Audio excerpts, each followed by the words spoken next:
Een goedemiddag, welkom op het maandelijkse webinar van Telerex Benelux. Mijn naam is Yves Bastiaans, ik zal vandaag uw host zijn. Bonjour, mon nom est Yves Bastiaans, je serai aujourd'hui celui qui va organiser le webinaire. On a un invité, l'invité s'appelle Greg Ducharme, il travaille pour TARC Thermal Solutions. Vandaag hebben wij een interessante spreker voor u in het gelid, namelijk zijn naam is Greg Ducharme. Hij is Product Director bij TARC Thermal Solutions. Vermits de presentatie en het webinar zal in het Engels gebeuren, ga ik nu ook over naar de Engelse taal, puisque le webinaire sera fait en anglais. Maintenant, automatiquement, je vais vous parler aussi en anglais. Voilà. Qui est TARC Thermal Solutions? Au fait, c'est un fournisseur. It's a global supplier of active thermal management solutions. They have been manufacturing in actually the 3 world locations, being Europe, Asia, and the Americas. Product range is ranging from very small Peltier devices that cool actually a fraction of a watt to complete solutions that cool in the range of 10-ish kilowatts.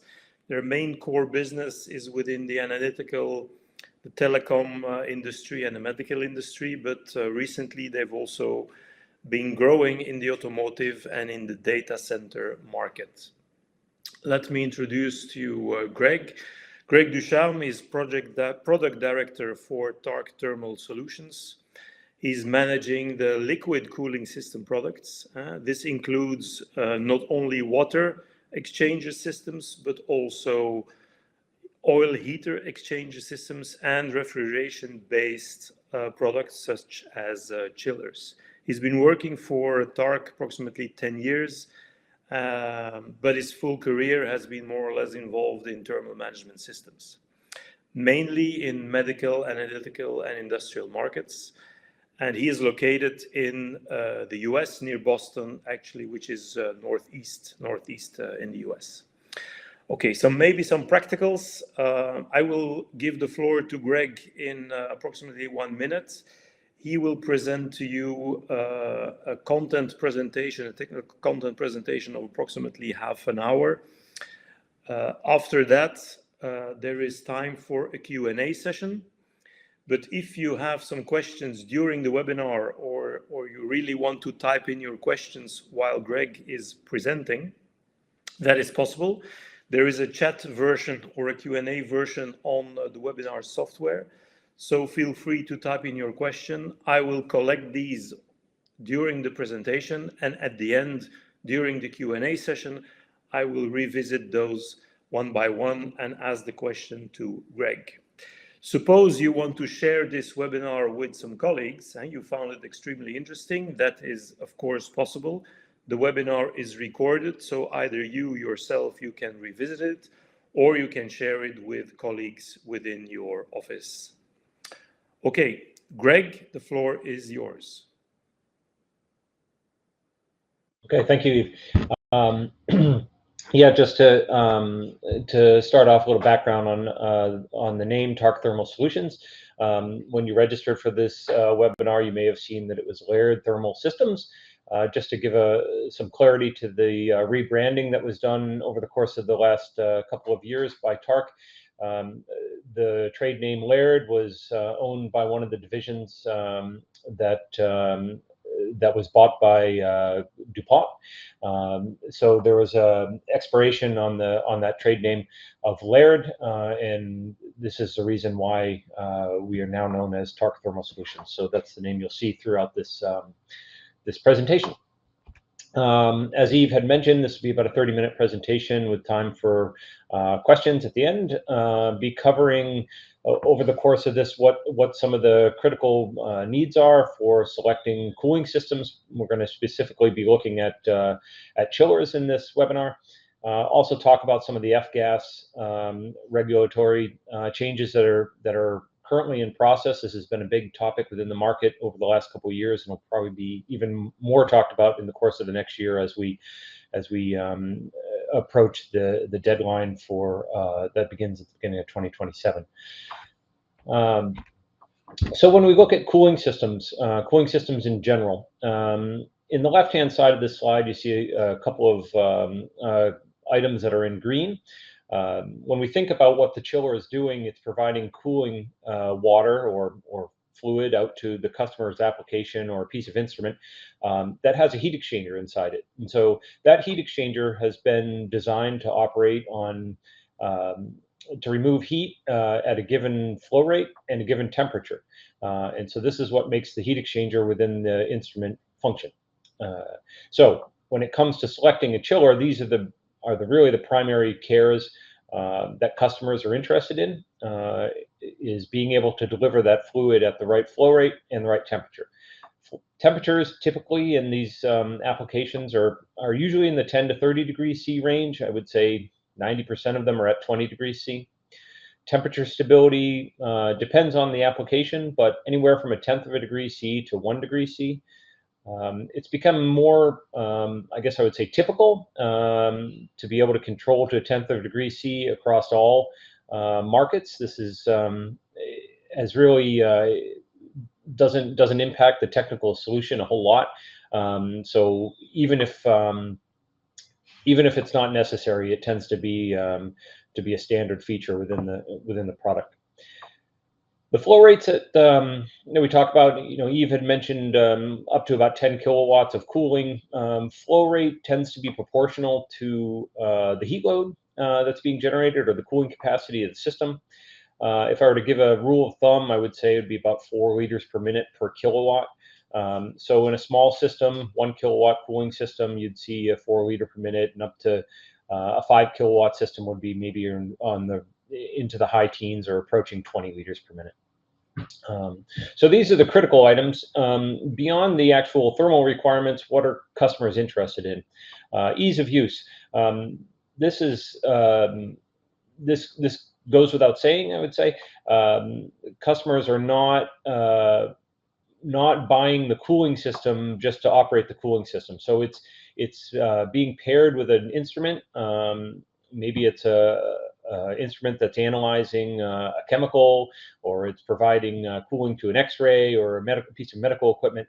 And when they want to interact with the cooling system, they don't want to take out the manual and understand what it is they need to do in order to operate it. So ease of use is very important. They're interacting with these cooling systems infrequently.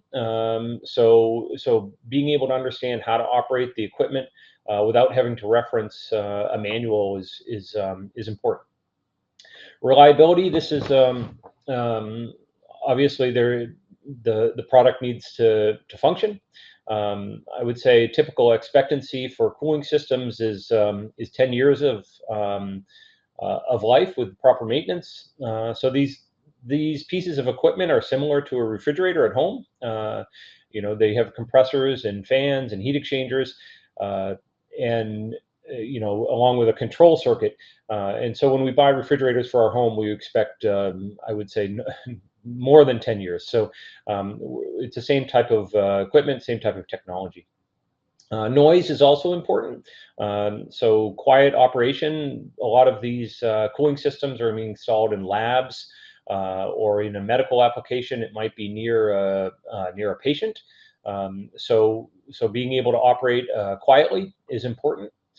And then the one that I mentioned at the beginning, reduce global warming potential. So the F-gas regulations that are coming into effect are focusing at this. So global warming potential, referred to as GWP.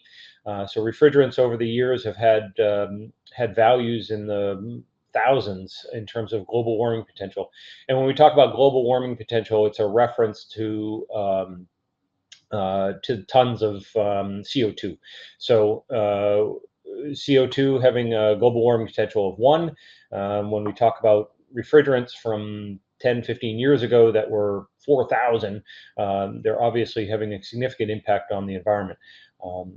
The requirements going forward are global warming potentials. We'll talk a little bit more about this, but in the hundreds as opposed to in thousands. So the first thing in trying to select a chiller is being able to size it for the thermal requirements. So those areas in the green boxes that I mentioned on the previous slide. A lot of times, manufacturers will specify the cooling requirements, the cooling capacity, as well as the flow and pressure, but oftentimes they do not. So it's important to be able to understand what the needs are of the cooling system in order to select the appropriate product before investing thousands of euros into a solution. So the goal here is to transfer the heat away from the application. This is the minimum requirements of the cooling system. I had mentioned previously there's a liquid heat exchanger. It's generating heat. We're trying to pull that heat away from it by providing fluid at a certain temperature and a certain flow rate to transfer that heat. A lot of times we're talking about water. Water is a great thermal fluid. It's readily available. It has high thermal performance, so thermal conductivity, heat capacity. It's very good at transferring heat. Oftentimes, this water is mixed with a glycol. So glycol is used for a number of reasons. This is commonly known as antifreeze. It extends the operating temperature of the fluid. So obviously the freezing point is lower with an antifreeze. It also has additives in it typically that help prevent corrosion. So in the event that these are some simple steps here, in the event that the manufacturer does not specify the cooling capacity of the system or the cooling requirement, the heat load being generated, there's some simple steps that can be taken in order to determine this. And we can do this just by using tap water. So we can connect facility water from a tap to the system. We can also measure how much flow is coming through that from the city water. We can fill a bucket, so a 20-liter bucket. We can fill it, time how long it takes, and this gives us our volumetric flow rate. So we have a volume in an amount of time. We can also connect this to the instrument, measure the inlet temperature, measure the outlet temperature, and this gives us a temperature rise. So when we look at in item 4 here, QC being the amount of heat applied, it's proportional to the mass and the temperature rise of that mass. So with volumetric flow rate, we can convert this to a mass flow rate. And this gives us a quantity of material. So this is the liquid, the water, and the temperature rise of that water. We can then calculate the heat load. So this is a really simple method for doing this in order to determine what the cooling requirement of the system is. Now, when a manufacturer is able to provide that information, it becomes very simple. Cooling system manufacturers such as TARC provide technical data that allows us to size these cooling systems. This is a typical cooling curve for a chiller. As I mentioned previously, we're kind of operating typically in the 10 to 30 degree range, but the system shown here can go down to -10 up to 40 degrees C in terms of set point. This is on the x-axis at the bottom. On the y-axis, we show the cooling capacity of the system. So you can see that as the set point decreases, we also get a decrease in cooling capacity. This is a result of a heat exchanger that's used within the chiller to provide cooling to the liquid that's delivered to the instrument. You can also see that as the ambient temperature increases, so as we go from the light green to the dark green to the blue, there's also a decrease in the cooling capacity. So this is the result of another heat exchanger that's in the system that loses performance as the ambient temperature increases. There's also an impact using the type of fluid. Now, obviously, if we go from a water to an oil, there's a significant impact. But when we're talking about glycol solutions, it's relatively minor. It's probably about 5% reduction in performance when we start using a glycol solution. You can see here that in the title of this chart, we actually specify this as a water glycol. We also have performance curves for water, but again, the impact is minimal. So when we use one of these charts in order to size the cooling capacity, if we take an example here of a customer that needs to cool a piece of equipment, say a laser, 1500 watts of cooling at 6 liters per minute with a delivery temperature of 20 degrees C. In the chart on the left, you can see we find 20 degrees C set point on the x-axis, and we go up on the y-axis until we intersect at 1500 watts. And in this case, you can see that even up to an ambient temperature of 40 degrees C, this system is capable of cooling the heat load of 1500 watts. Now, 40 degrees C is pretty warm, especially for a laboratory type environment. I would say most often these are in the 20 to 25 degrees C. So with that type of environment, there is additional margin on the cooling capacity. You can probably get up to two kilowatts of cooling. So maybe 33% margin on the cooling requirement. So this is advantageous for the installation. You never know what the actual temperature might be. Heat exchangers get dirty and could have reduced performance over time, and so these would need to be cleaned. But in the interim, the system would still be able to operate. Now, when we get into looking at the fluid flow, this is the more complicated requirement that's in terms of sizing a chiller. When we size the cooling capacity, this is easy. The system can regulate the amount of cooling that's done in order to provide the stable temperature. But on the pump side, there's not as much control being done. So nowadays we can get variable speed frequency drives and control motors and pump output in order to regulate this. But often in these smaller systems, when we're talking about small motors, maybe a half a kilowatt motor, the added cost of a frequency drive is not valued. So in turn, that we need to make sure that we're operating the pump at the right pressure and flow rate so that we're not exceeding limits of the instrument. So in this case, where the customer had specified 6 liters per minute, we can see that at 50 hertz operating input power, we can do about 2.6 bar of supply pressure. And so looking a little bit closer at what that means. So pressure loss, when we talk about pressure drop or pressure loss, this is what's required in order to push the liquid flow through the hoses, through the instrument, and get it back to our system. The higher the flow rate, the higher the pressure drop.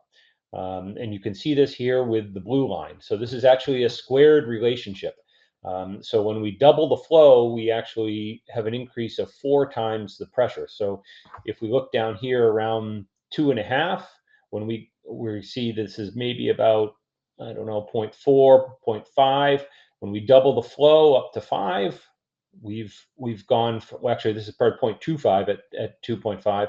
We go 4 times up to 0.1. When we go from 5 to 10, we go from 1 to almost 4. So as the flow rate increases, it becomes a significant increase on the pressure side.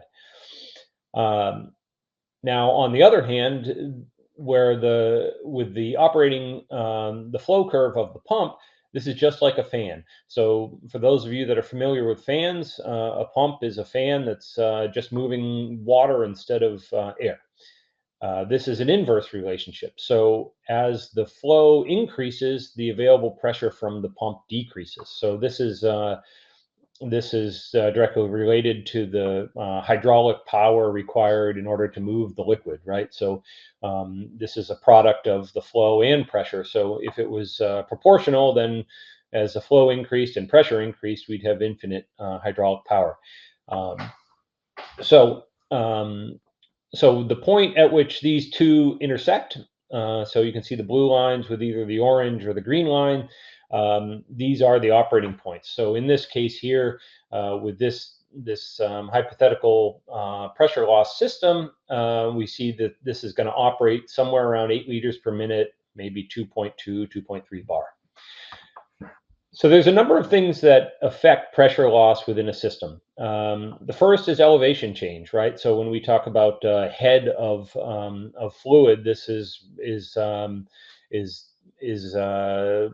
alluding to elevation. So if we're pumping the liquid up, there's about 1 bar of pressure required for every 10 meters of change in elevation. Another impact, this is the big one, is the diameter of hoses. So when we start using really small hoses in our application, this restricts the fluid flow and requires even more pressure to force the fluid. So we like to use I'd say at least an 8 millimeter hose. When you get into larger flow rates, maybe in 12, 15 liters per minute, we'd like to see that a 12 millimeter hose. All fittings, especially changes, in direction, elbows, have a impact on pressure drop. So nice, long, straight hose runs are advantageous to keeping the pressure drop down. And then also water filters. So water filters are a little bit unique because they have a dynamic pressure loss.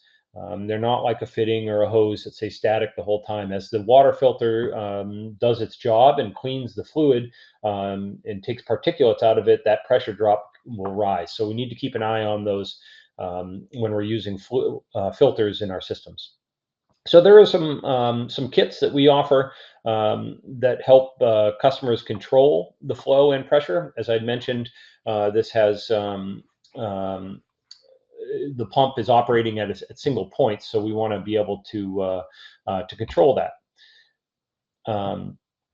So here's another example of what happens when we take the fluid loss of the system and add this to the fluid loss of our hoses and our fittings, sensors. You can see the two are additive. So in this case, when we look at, say, at 5 liters per minute, the hoses and fittings have a pressure loss of around 0.6 bar.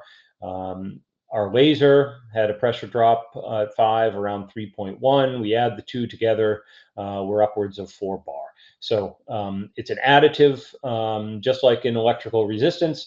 We would add the two pressure drops to get the total pressure drop of our system.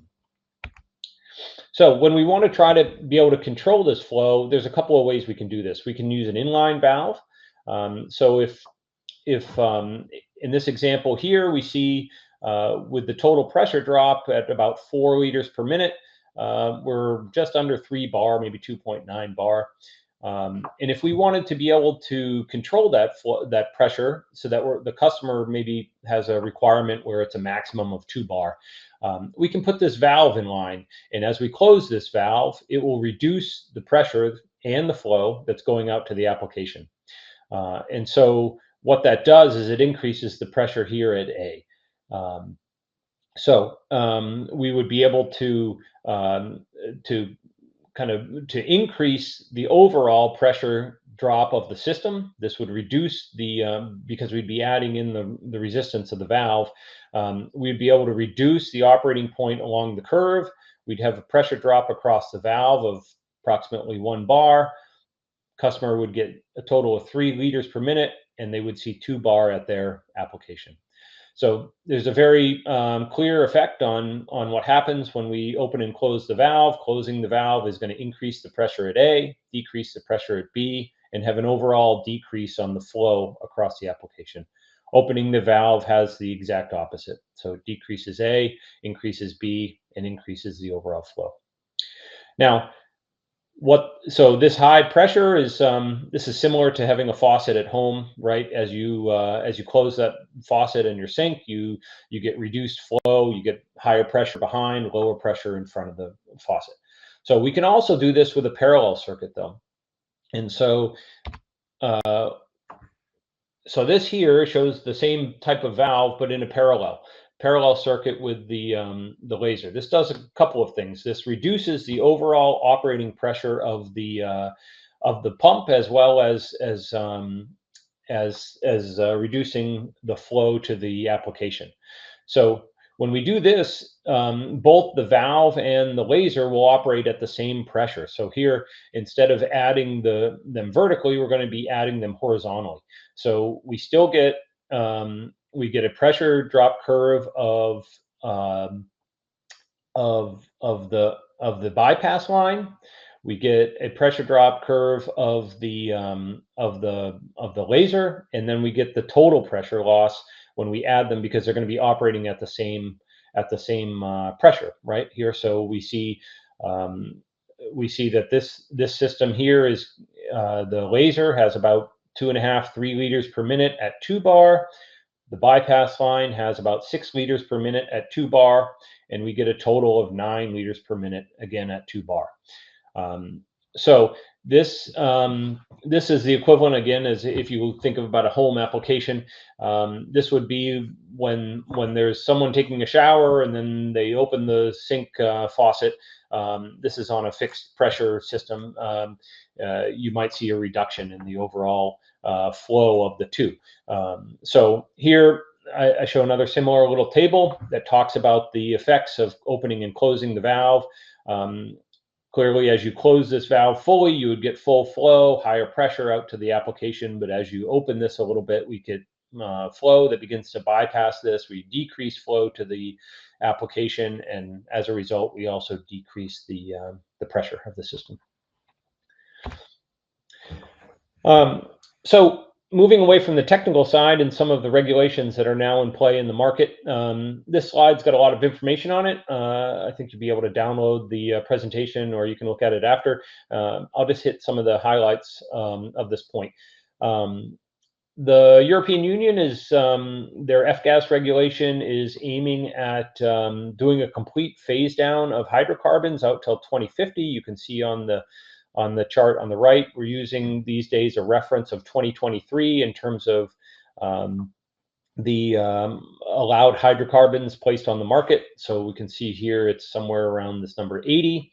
There was a revision to this plan that went into effect at the beginning of 2024, where we're trying to, the EU is reducing the value of 2023 by 50% in 2025. So you can see this number of 80 has gone down to 40, and we're further reducing another 50% to 25% of the 2023 starting in 2027. Now, 2027 is the big milestone date for chillers. These are chillers that are less than 12 kilowatts in cooling capacity. There's a requirement for the GWP to be less than 150. So a lot of the commonly used refrigerants, R134A, which has a GWP around, I think around 1,300 or so, 1,400, is no longer going to be available for use. So when we start talking about GWPs of less than 150, we need to look at refrigerants like hydrocarbons, carbon dioxide, ammonia. There's a number of different natural refrigerants that meet that requirement. And so there's a number of other ancillary items here that talk about when the product was made and when it can be delivered and imported and exported. There's a lot of details around this, but the 2027 date is really what's being targeted, and then all F-gases in chillers are to be completely banned in 2032. The US has similar timelines, a little bit different on the GWP side. The requirement there is less than 700. So this allows for some different refrigerants to be used, makes it a little bit complicated for manufacturers, gives them some leeway, but at the same time, they now need to make a decision of whether or not they use the same solution for both Europe as well as the US.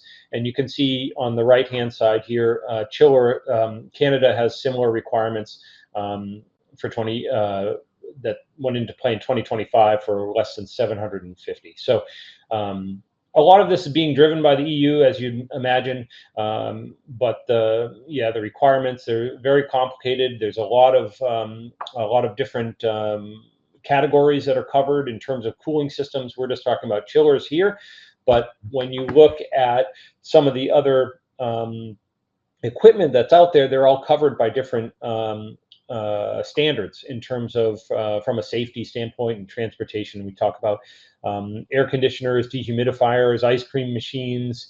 There are a number of different IEC standards. So here, chillers tend to fall under the IEC 61010. This is a laboratory safety standard that has a requirement that for flammable refrigerants that the refrigerant be less than 150 grams. The big one that also applies for this is the transportation. So IATA has a requirement that flammable refrigerants in a single system be less than 100 grams. So this is pertaining to air transportation. So using shipping systems by air freight can't have kilograms of refrigerant in them. But to put this into context, 100 grams is not a lot of refrigerant. And so 100 grams is probably about half the size of a soda can. So a very small amount. And this is directly proportional to the amount of cooling that can be done. So customers, so manufacturers such as TARC, we have limits on how much cooling, and this is where we get into the couple kilowatts of cooling for flammable refrigerants.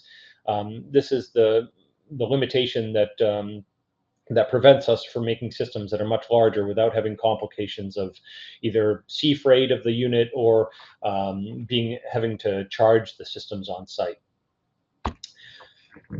So taking a quick look, just one slide here on what TARC's product is. This is a standalone system that we had introduced in the beginning of 2025. This is a unit that uses what's called a near zero GWP. So this is it uses R290. This is propane. Has a GWP of 3. The system only has it has just under 100 grams of refrigerant. So we can air freight this system. This is about the maximum you can get for cooling capacity with that type of charge. It's hard to find systems on the market that are much larger in cooling capacity and still be able to be air freighted. This is intended to be an economical solution for OEMs. So this is a standard product that we will do some modifications for as needed to satisfy requirements of OEMs and their instruments. This system also uses a variable speed compressor. So this is another type of green feature, if you will, of this. This is used primarily for control of cooling, but it also reduces the energy consumption of the system. So as the system's cooling requirement goes down, the energy consumption goes down as well. This also has some other benefits. It reduces the noise of the unit, especially when it's operating at a low heat load. And it also reduces the amount of heat that's rejected into the environment or the air around, which is eventually picked up by the HVAC system and needs cooling. The system uses a touchscreen display. So this is a touchscreen that was fully developed by TARC. We're able to communicate directly with the user. We don't need to use error codes. If there's an alarm, it specifically displays that alarm, so it's very easy to use, easy to change temperatures, check the status of the unit. The system also uses a semi-closed fluid system. So semi-closed is a kind of a unique term. This is similar to what's used on automobiles. So the system operates at a certain pressure. If that pressure is ever exceeded, it'll vent a little bit of air in order to reduce the pressure within the fluid system. And then as the system pressure reduces, maybe as temperature changes, it has a vacuum valve as well that brings the air back in. So when you think in terms of maintenance of automobile systems, automobile cooling systems, it's very infrequent. And that's what the aim is here as well. In terms of what the system can actually do, it's a little over 2 kilowatts of cooling, temperature range -10 to 40 degrees C. I showed that on the charts. This is standard temperature stability of 1/10 of a degree. And the operating noise of the unit is less than 62 decibels at 1 meter. Input power is intended to be universal across the globe. And this is currently manufactured in our site in Liberec in the Czech Republic. So this is a middle capacity, I would say 2.5 or so kilowatts of cooling capacity. We're currently developing a smaller unit as well as a larger unit that will be launched in early 2026. So we're doing the final development of that and going to UL testing here in the next month or so to get the units certified. So Thank you for your time. And Yves, if there are questions, I'd be happy to answer them. Thank you very much. Actually, I myself have more or less two practical ones. Is that you just mentioned the temperature range. From what kind of temperatures are your devices or your solutions performance impacted? Because I presume when you're running at, let's say, -20, or where you're running at 50 degrees, there's, or maybe even at 40 and at -10 at the end of your spectrum on your Yeah. solution, does that have an influence on the performance? Yeah. So when we look at go back to some of this performance curve, you can see here that as the temperature, the set point. So when we talk about temperature, there's a couple of things, right? There's the fluid temperature, and then there's also the environment, the ambient Ambient, temperature, yes. right? And so if we put this in perspective of what people know, so if we think of a heat pump system that's doing air conditioning at home, the system is designed for a certain temperature set point, and it's designed to operate in an environment where the cooling the outdoor cooling of the condenser, right? So as we try to reduce our indoor temperature, the system will struggle to keep up, right? Exactly. So if we're running our kitchen at 25 degrees Celsius and we want to reduce that down to 15 degrees Celsius, we're putting more of a strain on the system. And the same is true outdoors, right? As the temperature in the summer gets warmer and warmer, it's putting a strain on the cooling system and on the heat pump in order to cool the indoors. And so we see that here as well. As we try to reduce the set point of the fluid, you see the temperature here when we're at 40 degrees C, we're around 1700 watts. But when we go down to -10, we're barely doing 500 watts. And the same is true with so this is the liquid temperature, and then these are the ambient temperatures. So if we take 20 degrees C, you see it for every 10 degrees C, we get about 250 watts or so of additional cooling capacity. The rule of thumb here is about 1% for every degree ambient temperature. So when we go from a little over 2 kilowatts down to 17, 18, so we've dropped 10. So this is 10% of that number, brings us down to about 1800 or so, and then another further 10% reduction when we go another 10 degrees up in ambient temperature. Those are kind of the rule of thumb. Based on your explanation about the fluids or the refrigerants,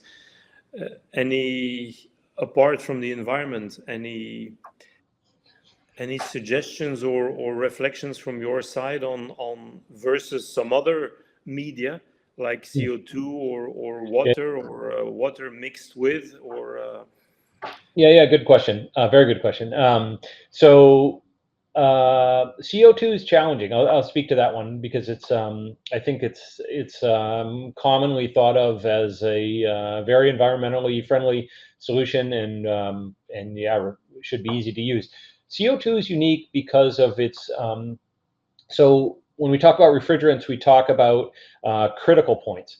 And the critical point is the point where all the fluid, the refrigerant can exist as a fluid, a gas, and a liquid all at once. And so ideally, this critical point is at an elevated temperature so that we can use air to cool the refrigerant down into a liquid phase. Now, CO2's critical point is actually relatively low. It's I think somewhere around 30 degrees C or something like that. And so what that means is, in order to fully cool the CO2, the air temperature needs to be even lower. So 25, 20 degrees C. So this is a challenge. So one, either the ambient temperature needs to be cold. Two, we can use liquid to cool the CO2. Or three, which is more commonly done, especially in chillers like this, is there some additional features that are added, some additional heat exchangers and separators, liquid gas separators that need to be installed in the system in order to provide that cooling. Now, additionally, CO2 operates at a very high pressure. It's somewhere around 30 bar or something like that. So this complicates the system even further, further safety concerns, and so it has its drawbacks as well. And I'd say most of those are economical drawbacks. It's possible, technically, very possible. It's been used for decades. A lot of the automotive industry has gone to CO2. But yeah, I think, but some of the flammable refrigerants are being used more and more. I think you see this if you went to buy a small refrigerator. If you looked on the label on the back, you'd find it has a flammable refrigerant. Either. But that's a closed system. Yeah, right, exactly, and it's such a small amount. There is no venting, or I mean, it's no, and closed usually, yeah. Yeah, and the safety requirements are such that all electronics need to be isolated, and so it's safe once people can get their head around. I think that the problem people have a concern is, especially here in the States, when they think of propane, they think of a large 10-kilogram propane tank that they use for the grill, and this is not the case. This is a very small amount that's being used. Yeah, I have a question here from Ibrahim. It reads like this: how do you evaluate the reliability and the lifespan of a chiller? Yeah, another good question. So a lot of these components are commonly used industry components. So, and I'd use the reference to a refrigerator. This is technology that's been around for centuries, or a century. And so from a heat exchanger standpoint, these are static parts, very reliable. Fans are very reliable.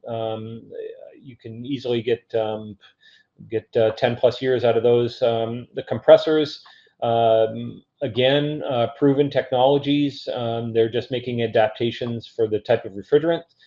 So a refrigerant that works, or a compressor that works with an HFC may not work with a flammable refrigerant or a CO2. In all likelihood, it would not. But it's just being adapted for that technology. But the big reliability point is with the pump. So the pump has, without going into a very expensive solution on the pump has mechanical seals. So it has wear parts to it. We've eliminated a number of the wear parts with the pump types we've chosen. So we offer two pumps in this product. One is a regenerative turbine. So this uses an impeller, and we also use a centrifugal pump. And so both have impellers with non-contact points. So unlike a rotary vane pump that has graphite vanes that are made in contact with the wall of the pump head, that can wear over time.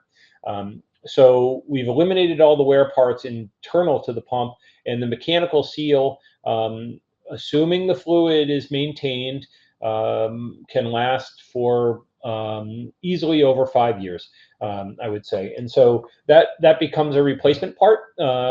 And this is the reason why we chose to go with the hydraulic system that we did, where it's closed off to the environment. I had made the reference to an automobile cooling system where it's sealed and it only vents when it needs to. And that has a big advantage on preventing biogrowth and really separating it from the environment where it's working. And so that's how we improve the reliability there. There's beyond that, it's standard life testing, right? So we have units that have been running in the labs for extended periods of times. We do some component testing at elevated temperatures in order to accelerate the life and understand what the weak points of the system are. Maybe one last question. Yeah. Related to the power needed, or when we look at your graph, it shows cooler capacity in watts. How many watts or kilowatts do you have to put in your chiller to be able to run? Yeah, good question. So we can get to this with the COP, so the coefficient of performance of the system. Chillers are very good when it comes to efficiency in terms of the amount of cooling that they're doing. So because we have a variable speed compressor, that COP is dynamic over the operating range. But a typical COP for a chiller is anywhere from 2 to 3.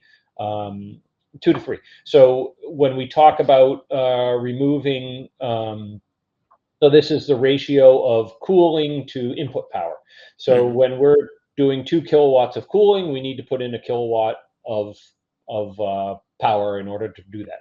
Now, what needs to be kept in mind is that that input power is also being rejected through our cooling system as well, right? So the compressor is cooled by the refrigerant, which eventually comes out as heat from the condenser. So when we talk about the applications load of 2 kilowatts, there's also the input power that needs to be considered within the HVAC system, because these are all indoor units typically where the air conditioning system or the room cooling is responsible for maintaining that environment. Yeah. Okay, good. I think there are no more questions popping up. Let me thank you officially for this interesting technical presentation, Greg. Thank you very much. Appreciate it a lot. I think the customers as well, internal people as well. Let me revisit the practicals. So the webinar has been recorded. If people within the Telerex environment or Telerex would like to share it with their other colleagues within the competence team, feel free to do so.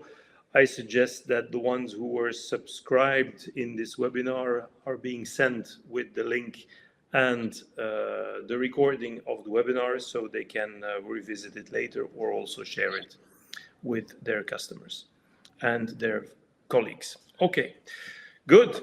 That ends this webinar. Thank you very much, ladies and gentlemen. See you. Talk to you next time. Bye-bye. Thank you.